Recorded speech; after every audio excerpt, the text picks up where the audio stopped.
کائنات کی تخلیق، اس کو بھی آپ اسی طرح ڈبل انڈر لائن کریں گے، ہر ہیڈنگ کو ڈبل انڈر لائن کریں گے اور اس کے آپ آنسر لکھیں گے۔ اب یہاں دیکھیں، جلتے ہیں جبرائیل کے پر جس مقام پر کی وضاحت واقعہ معراج کی روشنی میں کریں۔ تو کل بھی میں نے بتایا جب پڑھایا تو کیا آپ لکھیں گے کہ جب آقا علیہ السلام مکہ سے گئے مسجد اقصیٰ سے گئے سدرۃ المنتہا، تو یہاں تک جبرائیل آپ کے ساتھ تھے، لیکن جب سدرۃ المنتہا پر پہنچے تو انہوں نے کہا کہ اگر میں ایک قدم بھی آگے بڑھا تو میرے سارے پر جل کے راکھ، لہذا میں یہاں سے آگے نہیں جا سکتا۔ یہ اس کے بعد ہے، اب اس کی ہیڈنگ بنا لیں گے واقعہ معراج۔ اب میں صرف ہیڈنگز لکھ رہا ہوں تاکہ ٹائم بچے ہمارا، واقعہ معراج، باقی آپ اس کو آگے انڈر لائن کر لیں گے اور نمبرنگ بھی دے لیں گے۔ شاعر کے نزدیک جس کی نظیر نہیں ملتی وہ کون سی ہستی ہے؟ بلکہ اس سے پہلے شاعر کے نزدیک آپ کے ہاتھوں نے کسے تھام لیا؟ گرتے ہوں کو تھام لیا۔ ٹھیک ہے جی، آپ ہیڈنگ بنا لیں گے دست مبارک، ہاتھوں سے تھامنا، تو کسے تھاما بیٹے؟ گرتے ہوں۔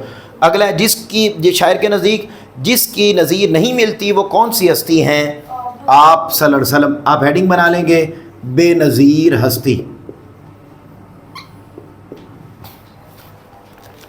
اس کے بعد شاعر نے اے تاجدار یثرب و بطحا کہہ کر کسے مخاطب کیا ہے؟ بولیں حضرت محمد صلی اللہ علیہ وسلم۔ تاجدار یثرب و بطحا، یہ اس کی ہیڈنگ آ جائے گی۔ اب کل یہ شارٹ کویسچن آپ لوگوں نے گھر سے اٹیمپٹ کر کے آنے ہیں، لکھ کے لانے اور میں نے چیک کرنے ہیں، یہ نہ ہو کہ آپ نے لکھے ہوئے نہ ہو، پھر سسٹم گڑبڑ ہو جائے گا۔ اچھا، اب اس کے بعد آگے کچھ ڈیفینیشنز ہیں، وہ ذرا دھیان سے سمجھے، یہ شارٹ کویسچن میں پوچھی جائیں گی، یہ بھی آپ نے گھر سے لکھ کے لانی ہے۔ پہلی ڈیفینیشن ہے مصرع۔ مصرع، مصرع کسے کہتے ہیں؟ مصرع کا معنی انڈر لائن کریں، مصرع کا معنی ہوتا ہے کواڑ۔ بولیے، مصرع کا معنی کیا ہوتا ہے؟ کواڑ۔ اور اس کی سادہ سی تعریف ہے آدھے شعر کو مصرع کہتے ہیں۔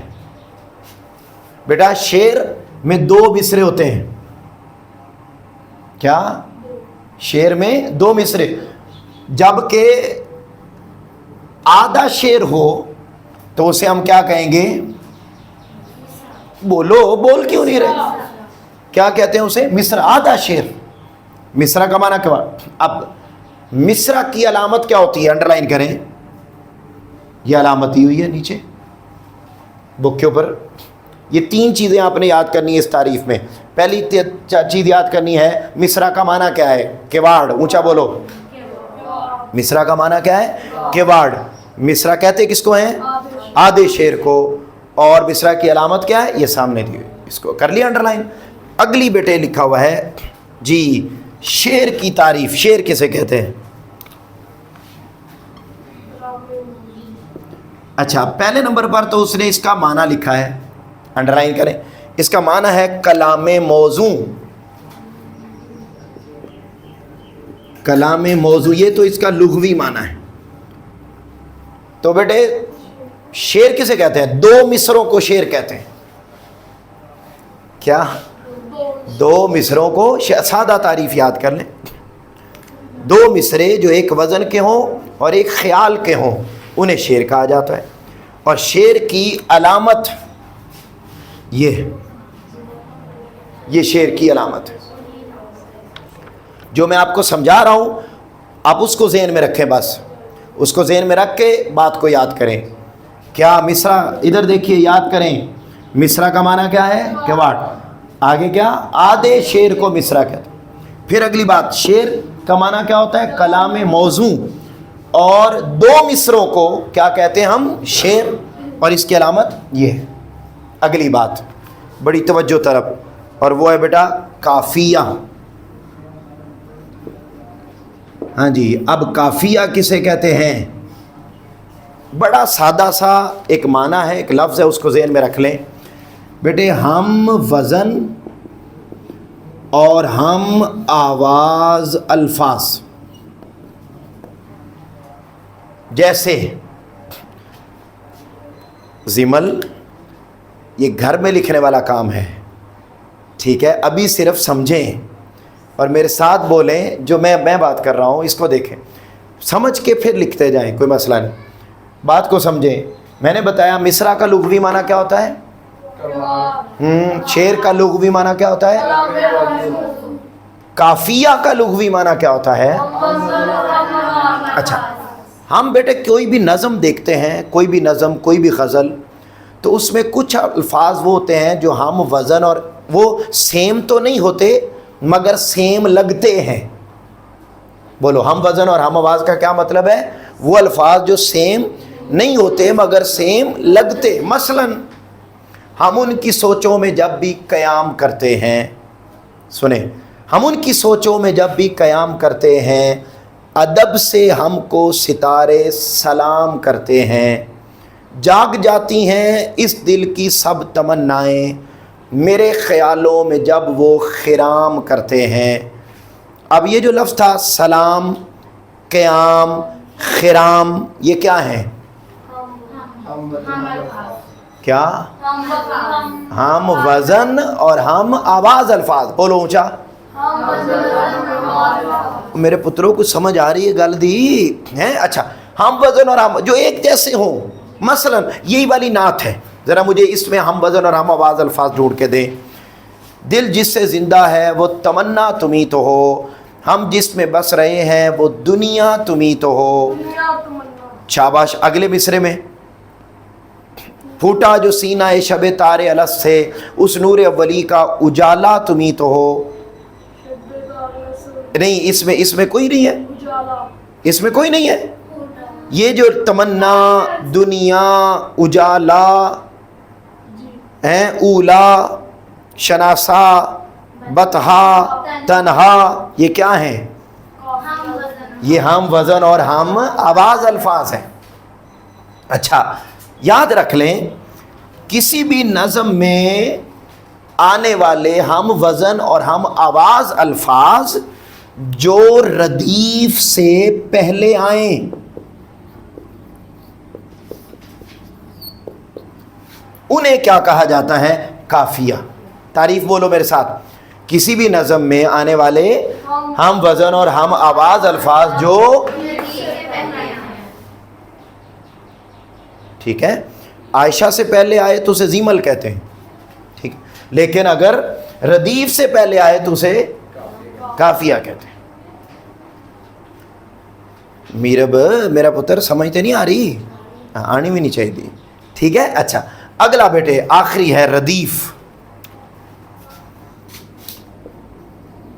ردیف کسے کہتے ہیں؟ اس کا لغوی معنی بولیے کیا لکھا ہوا ہے؟ ہاں جی، گھوڑ سوار کے پیچھے بیٹھنے والا۔ جی، اول کا کپاٹھی، بڑے دھیان سے آج آپ لوگ گھر میں جائیں، مجھے تھوڑا فیل ہو رہا ہے کہ حافظے کا کوئی پرابلم ہے، تھوڑا حافظے میں کمی ہے، تو آج میں نے ان کو الٹرنیٹیوز دیے ہیں اور ان کو بتایا کہ اگر آپ کی ماما کے آپ پیارے نہیں ہیں اور آپ خشک پانی نہیں پی سکے، وہ تو ڈیفینیٹلی کسی ایک بچے کو پلانا ہے، تو آپ اس کے الٹرنیٹیو کے طور پر گھر جائیں، خود ہی پانی دھو کے پی لیں، تو وہی والا سٹیٹس ہو جائے گا آپ کا۔ پانی دھو کے نہیں پی سکتے، پرابلم ہے، تو آپ پانی کو نچوڑ کر پی لیں۔ اگر وہ بھی نہیں کر سکتے تو کم از کم آپ پانی کو کپڑا مار کر پئیں۔ تو یہ سارے ان کو الٹرنیٹیوز دیتی ہیں۔ یہ بھی نہ کر سکے تو پھر آپ پانی پر یا سرینام پڑھ کے پی لیں، ٹھیک ہے۔ تو اس طریقے سے آپ کے حافظے میں اضافہ ہو۔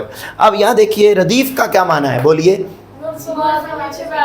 پیچھے بیٹھنے والا۔ میرے پترو ادھر دیکھو، کسی بھی نظم میں وہ الفاظ جو ایک جیسے ہوں اور بار بار آئیں اور قافیہ کے بعد آئیں، وہ ہیں، وہ سیم نہیں ہیں۔ قافیہ سیم جیسے ہیں، ٹھیک ہے، لیکن یہ کیا ردیف والے کون سے الفاظ ہیں جو سیم بار ایک جیسے الفاظ بار بار آتے رہیں، اور وہ آتے کس کے بعد ہیں؟ قافیہ کے بعد آتے ہیں۔ عائشہ سمجھ آئی بات کی؟ میں نے کیا سمجھایا ہے؟ اس کا معنی کیا ہے ردیف کا؟ ردیف کا معنی کیا ہے؟ ہاں بولیں بولیں اونچا بولیں, کیا کیا معنی ہے ردیف کا؟ ساری کلاس بولے, ساری کلاس بولے, کیا معنی ہے؟ یہ تو اس کا لغوی معنی آپ نے یاد کر لیا MCQs. اب ہے تعریف. کسی بھی نظم میں, اب توجہ سے دیکھیں میری اور سنیں, کسی بھی نظم کے اندر آنے والے وہ الفاظ جو ایک جیسے ہوں, بار بار آئیں اور قافیہ کے بعد آئیں. تین چیزیں بولیں. پہلی, ایک جیسے ہوں, بار بار آئیں, قافیہ کے بعد آئیں. پھر بولیں نمبر 1, ایک جیسے ہوں, بار بار آئیں, قافیہ کے بعد آئیں. ان الفاظ کو ہم کیا کہتے ہیں؟ ردیف. آپ اپنی بک کھولیں اور مجھے اسی غزل, اسی نظم میں سے ذرا بتائیں کہ ردیف کیا ہے. دل جس سے زندہ ہے وہ تمنا تم ہی تو ہو, ہم جس میں بس رہے ہیں وہ دنیا تم ہی تو ہو, صرف تم ہی تو ہو, تم ہی تو ہو. اب پوری نظم میں تم ہی تو ہو, تم ہی تو ہو بار بار آیا ہوا ہے یا نہیں؟ تو یہ جو بار بار آئے ہوئے ہیں, اور یہ بتائیں قافیہ سے پہلے آئے ہوئے ہیں قافیہ کے بعد؟ قافیہ کے بعد. اور بار بار آئے ہوئے ہیں اور ایک جیسے ہیں. نہیں سمجھے اس کو؟ اب آگے چلیں اور بات کو ختم کرتے ہیں. یہ اس کے بعد یہ ڈیفینیشنز ہو گئیں اور اس میں کچھ بھی لکھا ہوا نہیں. اسی کے ساتھ ہی ہمارا یہ لیکچر مکمل ہوتا ہے. اور کل آپ لوگوں نے گھر سے آتے ہوئے یہ شارٹ کویسچن لکھ کے لانے ہیں اور یاد کر کے آنے ہیں. اپنا بہت زیادہ خیال رکھنا ہے. رستے میں جاتے ہوئے کسی چیز لے کے نہیں کھانی, فرنٹ سیٹ پہ سونا نہیں, اور کل تک آپ نے میری یاد میں